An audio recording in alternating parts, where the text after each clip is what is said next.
Even though it looks like spring, the grass is still brown.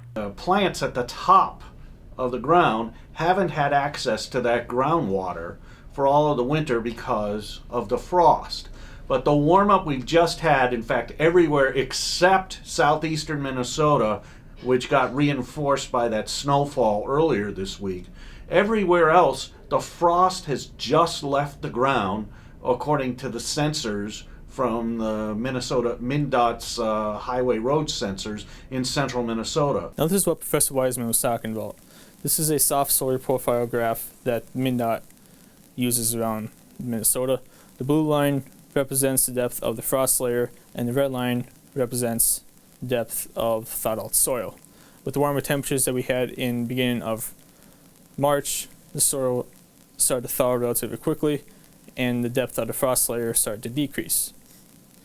Now, within the past few days, those two lines have met, allowing there to be no frost in central Minnesota, and for those plants to reach the underground water and start to green up.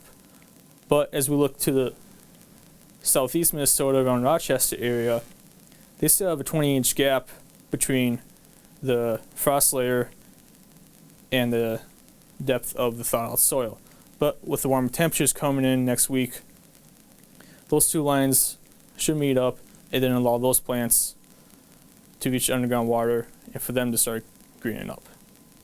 The trouble that we've been having with grass and wildfires over the last couple of weeks is that once the snow melted, the vegetation, having shallow roots, was very dry. It didn't reach down below the frost level. The below normal rain and snowfall amounts have contributed to the drought. The average rainfall in March, April, May combined, which is the meteorological spring, is about 7 inches. When you take the snowfall and melt it, we're about 2 inches behind on that precipitation. For the snow season, we ended up almost a foot of snow behind with a little more than 30 inches. We should have 42. Brad Kolpak, UTVS News.